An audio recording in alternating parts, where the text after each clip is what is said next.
Selamat sore, apa kabarnya? Kebetulannya hari ini saya ada di kediaman Bunda Eti.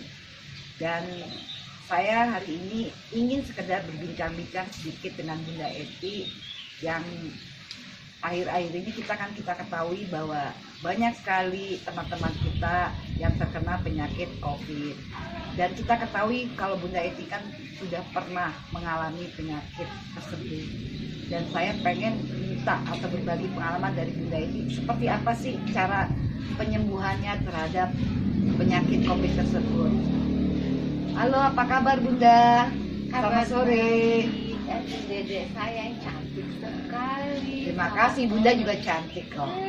Bunda, saya ingin nih pengen ketahui, waktu itu kan Bunda pernah kena nih penyakit COVID. Seperti apa sih Bunda itu menghadapi penyakit tersebut, atau penyembuhannya seperti apa sih? Mungkin Bunda bisa berbagi pengalaman dengan teman-teman kita yang banyak sekali terkena penyakit tersebut. Silakan Bunda. Ya, terima kasih Dedek. Pertama terima kasih sudah hadir di kediaman saya. Terima kasih juga kita bisa sharing. Tujuannya adalah agar kita sesama saudara ya, sesama muslim, sesama umat manusia bisa memberikan penjelasan yang terkini tentang COVID. Saya kebetulan bertujuh sekeluarga kena COVID. Oh gitu ya. Alhamdulillah, yang pertama dilakukan adalah menangis. Karena dengan menangis, saya bisa merilis perasaan saya yang rasanya berkecamuk. Mungkin yang pertama kali berkecamuk adalah kalau orang lain merasakannya kena COVID sendiri. Kok nasihat tiba-tiba langsung bertujuh gitu ya. Pertama adalah menangis, kedua langsung mohon ampun kepada Yang Maha Kuasa karena mungkin banyak kesalahan yang saya lakukan. Lalu yang ketiga tentunya menghubungi dokter. Kebetulan adik saya ada yang menjadi dokter, ada sepupu, keluarga. Lalu disarankan kami isolasi mandiri, mempertimbangkan CT scan. Tapi karena saya dan suami ada komorbid, suami ada hipertensi, saya usia di atas 45 tahun, maka disarankan ke rumah sakit. Namun kami memilih di rumah. Mempertimbangkan bahwa banyak teman-teman yang usia kita yang mohon maaf masuk rumah sakit itu nggak lama, Stres ya, karena stres. Iya. Jadi, dan saya orangnya penakut. Kalau nggak berani, kalau di rumah sakit nggak ada yang nemenin. Ya udahlah, kalau penuh mati di rumah aja gitu ya. Termasuk suami juga lebih baik kalau mau apa-apa ya udah di rumah saja. Sehingga kita memutuskan di rumah, namun tetap dalam pengawasan dokter dari Rumah Sakit Premier Bintaro, di mana keluarga saya bekerja sebagai dokter di sana. Pada akhirnya setelah saya evaluasi selama kami mengalami COVID tersebut dan sembuh, alhamdulillah semuanya. Namun proses penyembuhan itu berbeda-beda. Ada yang 2 minggu langsung negatif, ada yang sebulan negatif, ada yang 2 bulan baru negatif. Kenapa itu begitu beda-beda? Yang pertama tentunya disiplin. Disiplin pada diri sendiri, kemudian selalu berpikiran positif. Karena semua obatnya sama kan ya, obat covernya sama, kemudian vitaminnya sama, kemudian makanannya juga sama. Yang pertama saya ingin mengatakan bahwa karena kami isolasi mandiri, kita satu kamar mandi hanya boleh berdua. Lalu kita di dalam rumah harus berjarak 3 meter. Makanan dikirim oleh rumah sebelah, ditaruh di depan dengan nampan yang sudah ada namanya masing-masing. Nah, ketika satu kamar itu mau keluar ambil makanan, kita WA. Saya mau keluar, jadi nggak ketemu. Komunikasi semua lewat WA. Yang utama tips dari saya adalah gunakan handphone itu sebagai dokter kita. Artinya jam 6 waktunya sarapan. Jam 6, jam 9, jam 12, jam 3, jam 6 sore, dan jam 9 malam. Itu waktunya kita minum obat, sarapan, minum vitamin, beraktivitas pagi ya. Bangun tidur kan jam 6, sarapan dan beraktivitas. Jam 9 minum obat dan berjemur. Jam 12 makan pas sehat 5 sempurna. Tidur siang 1 jam. Jam 3 kita minum susu dan buah, lanjutkan dengan vitamin dan obat dari dokter. Jam 6 kita makan malam, 4 sehat sempurna. 9 malam kita wajib tidur, karena minimal tidur adalah 8 jam. Sehingga yang menjadi dokter saya adalah handphone, dan kita harus disiplin pasti. Disiplin minum obat, disiplin dengan jam-jam yang sudah ditentukan oleh dokter. Selebihnya pasrah pada ilahi. Karena obat virus yang sebenarnya kan belum ada untuk COVID. Yang ada adalah bagaimana cara kita meningkatkan imun. Nah, yang saya tahu dari dokter saya punya alergi, saya dikasih tambah obat alergi. Suami saya ada hipertensi, dia dikasih tambah obat hipertensi. Anak saya ada sinus, dikasih tambah obat sinus di luar obat virus COVID itu sendiri. Kalau vitamin semua sama. Jadi ada tambahan obat selain obat inti ya? Iya, Obat utama. Iya, selain obat inti ada tambahan obat bagi yang ada penyerta, penyakit penyerta. Karena penyakit penyerta itu harus disembuhkan dulu menurut dokter saya, kemudian baru si virus COVID itu sendiri. Oh, jadi intinya kita harus disiplin dan mengikuti arahan dari dokter ya, obat-obat yang harus kita minum. Kalau boleh tahu Bunda, apakah ada obat lain selain obat dari dokter, misalnya obat-obat herbal yang perlu diminum oleh kita? Iya, saya minum juga obat herbal di luar obat dokter. Karena panik ya, dulunya panik terus pengen sembuh, apa aja diminum. Obat gede dokter diminum, vitamin dari dokter diminum. Kemudian juga saran dari teman-teman. Apa sih saran dari teman-teman? Misalkan saya minum air rebusan daun sirih. Jadi setiap kali minum saya selalu minum air hangat. Yang air hangat itu air rebusan daun sirih. Lalu besoknya saya ganti lagi dengan air jahe, air rebusan jahe. Besoknya lagi saya ganti dengan air rebusan serai. Besoknya lagi saya ganti dengan air rebusan ketumbar. Ya itu dari Dr. Zaidul Akbar kalau tidak salah ya. Ada teman yang suruh buka YouTube gitu. Lalu ada juga saya meneteskan air panas yang hangat ke dalam air panas tuh hangat ya, air hangat ke dalam diteteskan dengan minyak kayu putih. Kebetulan Diuapin ya? Diuapkan dan diminum. Kebetulan temen ada kasih dari Pulau Buru ya, Ambon. Itu diminum. Enggak kok, alhamdulillah waktu saya minum minyak kayu putih ya, tuh rasanya tuh dari hidung sampai tenggorokan sampai dada tuh berasa tuh langsung anget gitu. Nah waktu COVID kita ngerasa kalau kita tekan dada kita sakit, sakit kayak nyeri lah ya gitu. Tapi kalau kita udah sembuh nih, kayak sekarang kan kita sehat ya, kita tekan gini kita nggak sakit. Tapi kalau dada kita sakit, waktu itu saya merasa sakit. Saya demam saja, tapi masih bisa merasakan makanan. Cuma kalau nafas tuh agak terengah-engah gitu. Kalau berbicara nggak bisa lama. Nggak bisa kayak kita ngobrol gitu, nggak bisa, harus narik nafas dulu, apalagi saya gemuk ya. Sudahlah, selesai. Nah, herbal itu sangat berpengaruh tuh kalau menurut saya sih. Di luar berjemur. Nah, saking pengennya sembuh, kalau kata dokter berjemur jam 9 15 menit. Kalau saya enggak, sejam. Gak apa-apa deh, hitam eksotis ya. Bule-bule pada seneng wajah-wajah eksotis hitam-hitam keling-keling gitu. Ya dinikmatin aja, kan lebih baik sehat. Hitam nggak apa-apa daripada putih tapi sakit, dengan hitam tapi sehat. Oh, jadi dari obat-obat herbal pun asupannya juga kita tambah ya? Ya. Walaupun tadi kita belum pernah, tapi ya enak-enakin ya. Ya. Mungkin ada lagi nggak apa yang harus kita bekali biar kita cepat-cepat sembuh gitu Bunda? Saya berpikir positif selalu. Wajib bahwa apa yang kita terima ini adalah bagian dari perjalanan hidup yang harus kita lakukan dan harus ikhlas secara spiritual. Lalu secara keduniaan dokter bilang kita harus bahagia, karena dengan bahagia meningkatkan imun. Apa yang saya lakukan? Yang saya lakukan adalah saya bernyanyi sendiri.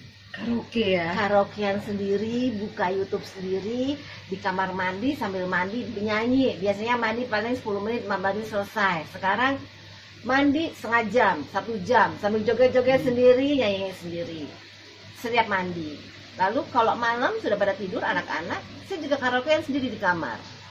Sampai paginya tuh saya suka nanya sama anak-anak, Mama semalam nyanyi, kalian denger nggak? Sekalian terganggu nggak Mama nyanyi? Enggak, aku denger, tapi nggak apa-apa Mama nyanyi gitu. Nah itu juga mungkin dari semua anggota keluarga yang pertama kali sembuh 2 minggu negatif itu saya. Bahkan 10 hari itu kita udah coba negatif saya. Karena gimana caranya, yang tahu cara kita bahagia itu kan kita sendiri. Kita sendiri. Tinggal cari aja, mungkin ada yang senengnya joget-joget, atau ada senengnya masak, atau senengnya ngepel, ya dengan itu bisa bikin bahagia, meningkatkan ini, kenapa tidak gitu.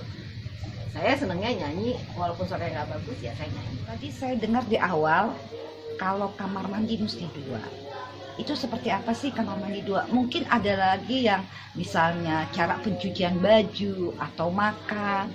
Mungkin ada hal-hal khusus yang harus kita lakukan terhadap penyakit COVID ini. Saya diarahkan oleh dokter bahwa satu kamar mandi itu hanya boleh untuk berdua orang. Di dalam kamar mandi pun alat mandi kita tidak boleh ada di dalam kamar mandi. Kita bawa, masukin ke dalam tas plastik gitu ya.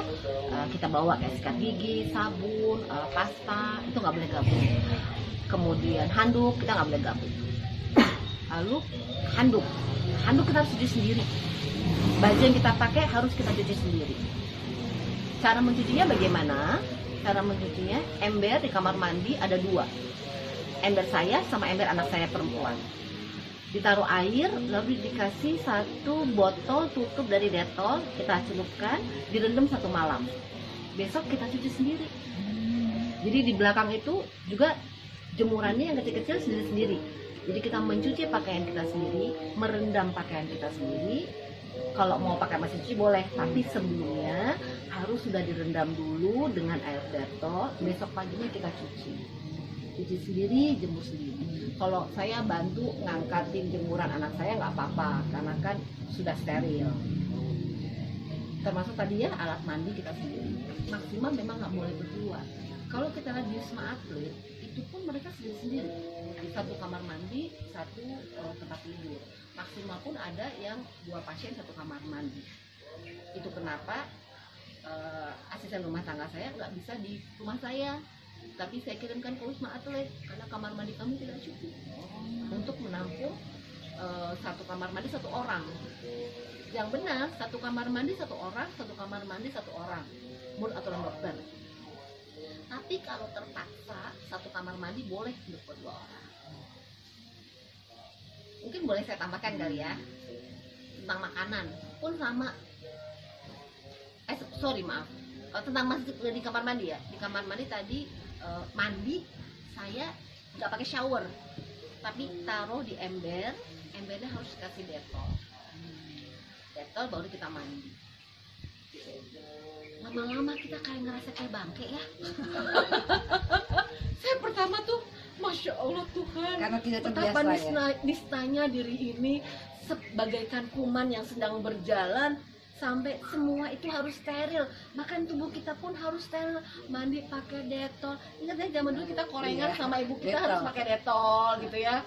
Terus sampai baju kita pun harus pakai Dettol. Sampai begitu nistanya kah penyakit ini. Terus ya Allah, sebegitu nistanya kah saya sampai saya harus mandi seperti ini gitu. Awalnya nggak terima, tapi harus diterima bahwa ini bagian dari hidup. Makan juga sama, cuci piring sendiri. Jadi karena kami di sini banyak orang, 1 nampan isinya piring, sendok, garpu, gelas, ada mangkok, itu sudah ada nama-namanya sendiri. Di atas itu pakai serbet itu juga ada namanya sendiri. Selesai makan dicuci lagi sendiri. Gitu. Pakai air panas. Setelah saya makan ditaruh di depan, panggil anak saya yang paling besar yang dia terbebas dari COVID, dia akan ambil. Nah anak saya waktu ngambil di depan, dia pakai sarung tangan, pakai APD, lengkap.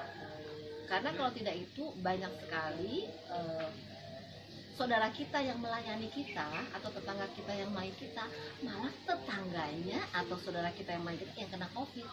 Kena ya. Ya, karena lupa pakai sarung tangan, lupa pakai masker, lupa pakai face shield dan APD. Sebaiknya sih pakai APD, kan sekarang banyak APD yang bisa copot sehari ya.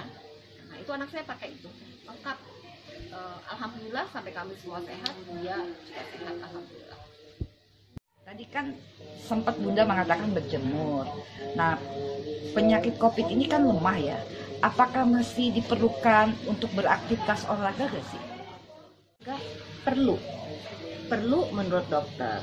Kenapa? Olahraga itu tidak harus kita ke gym, tapi minimal 30 menit.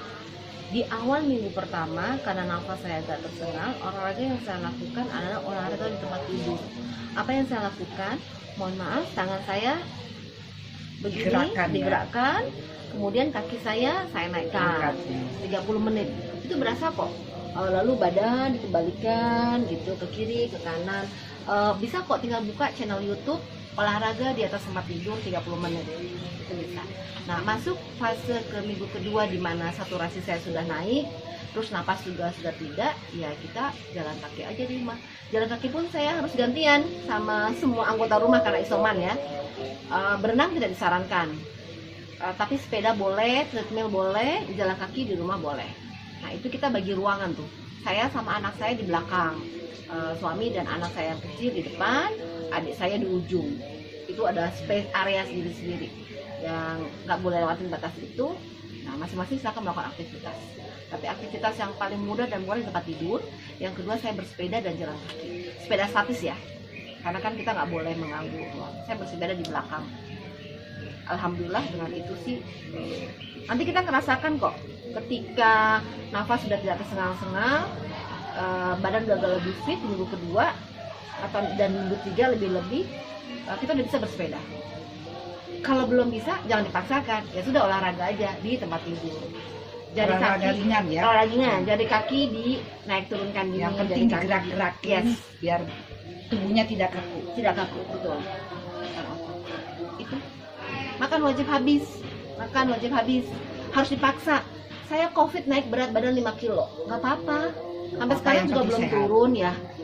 Yang penting sehat. Kan banyak orang yang aduh males makan, mulut kayaknya pahit gitu, nggak enak. Harus dipaksa makan. Mentalnya harus kuat.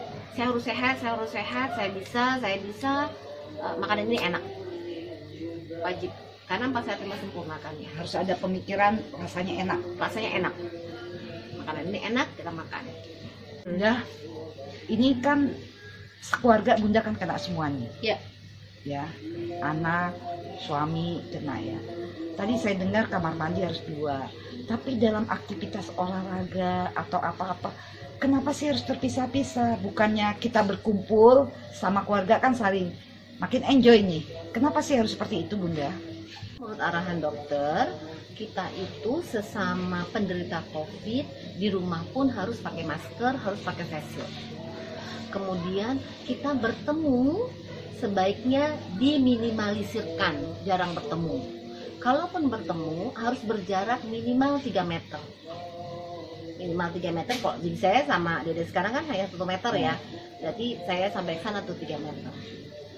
Sehingga kita harus jaga jarak juga. Meskipun sama penderita ya. Sama penderita. Jadi sesama penderita tetap harus jaga jarak, tetap harus pakai masker, memberikan semangatnya di grup WhatsApp penderita COVID, sampai supir, sampai pembantu juga harus baca grup itu.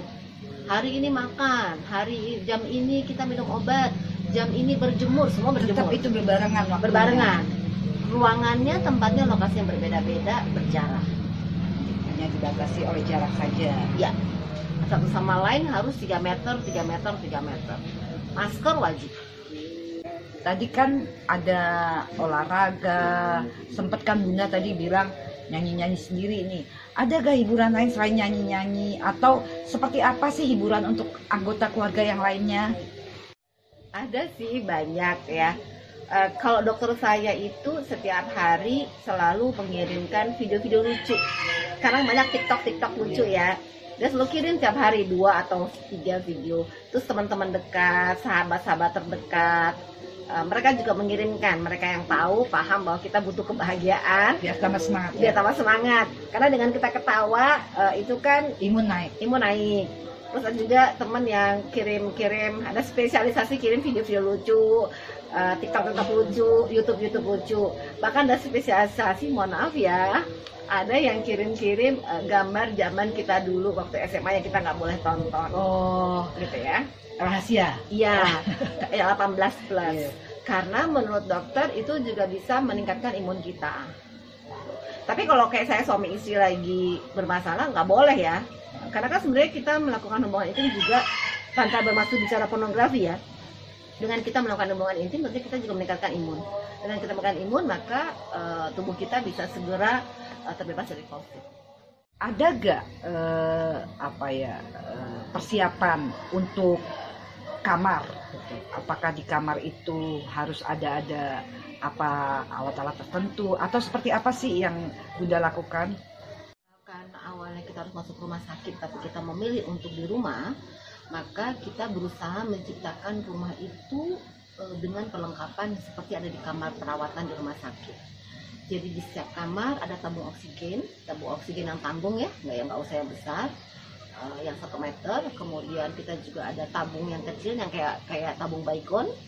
Kemudian harus ada suhu tubuh, harus kecek suhu tubuh, harus ada tensimeter, dan terakhir harus ada oximeter dan nebulizer. Kenapa nebulizer? Karena kami semua punya darah asma. Lalu kenapa? Nah, atas yang tadi, setiap pagi bangun tidur dan siang juga malam mau tidur, kita harus mengukur 4 hal yang harus diberikan kepada dokter. Yang pertama suhu tubuh, tensi, saturasi oksigen, sama tekanan darah. Itu kita buat dalam tabel. Nanti manakala dokter datang ke rumah, itu kita berikan sehingga dokter bisa memonitor. Analisa ya. Iya, per anak atau per individu itu setiap hari, pagi, siang, malam, itu suhu tubuhnya berapa, tensimeternya berapa, saturasi oksigennya berapa. Once ada yang di bawah 95, maka harus segera call dokter. Dokternya kan bisa kita telepon ke Center of COVID pun kita bisa telepon. Sehingga tahu perkembangannya ya dengan Yes. laporan tersebut. Yang saya dapat itu juga dari teman, dari Rike, teman sahabat kita, dia juga bikin tabel sama seperti diarahkan oleh dokter. Saya pun melakukan hal yang sama. Itu sangat membantu. Jadi kalau loh kok nggak 100 saturasi kita, kok nggak 99, oh berarti kita kurang olahraga. Jadi harus pakai catatan khusus ya. Iya, karena kalau nggak dicatat kita lupa kan ya. Karena yang diharapkan adalah saturasi oksigen dalam darah kita, otak kita itu harus 99 sampai 100. Berarti kalau ada yang kurang, kita konsultasi ke dokter. Apa yang harus kita lakukan? Apakah kurang? Berarti kurang oksigen. Cara meningkatkan oksigen bagaimana? Sekarang banyak ya di YouTube. Kita harus sujud, lalu atau sambil ruku kita latihan nafas. Kemudian kita banyak minum air putih. Mungkin juga kita kurang tidur malamnya. Gitu. Karena orang COVID itu jujur ya, saya ngerasain di awal takut tidur, takut mati. Habis tidur tuh nggak bangun lagi karena banyak orang yang meninggal karena COVID kan. Jadi kalau malam tuh pengennya nggak kepengen tidur, tidurnya baru pagi, itu malah nggak boleh. Malam kurang baik ya. nggak baik kata dokter. Seratnya kurang. Yes, malam tetap harus tidur bu. Siang melek, pagi melek, istirahat siang aja 1 jam, terus melek lagi. Kalau ibu malam nggak tidur, malah dia tekanan darah turun, oksigen kurang. Tapi yang saya alami dan saya yakin semua teman-teman yang sudah mengalami COVID, dia pasti mengalami masa di mana mentalnya drop. Takut memejamkan mata, jujurnya takut mati karena banyak dosa, takut habis itu nggak melek lagi. Nah, yang menguatkan apa? Zikir, sholat, zikir, baca Quran, tahajud, itulah yang menguatkan mental. Kembali ingat kepada Sang Pencipta. Betul sekali. Alhamdulillah kan kita punya kelompok pengajian ya. Saya alhamdulillah bagian dari kelompok pengajian Islam Madinah, Taufikul Mudin, Al Amin dan sebagainya. Nah, teman-teman pengajian itu banyak yang memberikan saya cara untuk kita menenangkan diri. Karena kalau kita berzikir itu kan membuat kita tenang, hati kita lebih rileks, tentunya juga akan meningkatkan imun. Yang saya baca, saya dapat amalan dari pemimpin pengajian Al Amin, Gunung Indah. Kiai Haji Suharli, juga Ustadz yang membimbing saya pada saat umroh dan haji, disampaikan bahwa ada 3 yang kita harus bisa amalkan dimanapun kita berada dalam bentuk aktivitas apapun, yaitu hasbunallah wa ni'mal wakil, ni'mal maula wa ni'man nasir. Lagi lalu hasbunallah wa ni'mal wakil, la haula wala quwata illa billahil aliyil azim. Lalu hasbunallah wa ni'mal wakil, wala haula wala quwata illa billahil aliyil azizil hakim. Dah 3 deh. Nanti kalau saya salah saya share ya di grup ya. Jadi kesimpulannya, kalau dari penjelasan kita tadi, kuncinya pertama kita harus bersyukur, kedua berpikiran positif, yang ketiga ikuti arahan dari dokter. Memang ada yang hal-hal lain, itu intinya untuk hanya menambah lah, istilahnya plusnya ya. Dan sekali lagi terima kasih Bunda atas waktunya yang bisa berbagi untuk teman-teman kita yang terkena COVID, yang sangat bermanfaat sekali masukan dari Bunda. Terima kasih Bunda, selamat sore. Sama-sama, selamat sore Dede cantik. Oke teman-teman, tadi obrolan ringan dengan Bunda Eti mengenai bagaimana sih cara penanganan COVID biar kita segera sembuh. Dan itu aja teman-teman, mungkin kita di lain waktu kita akan berbincang-bincang lagi tentang topik yang lainnya. Terima kasih, selamat sore.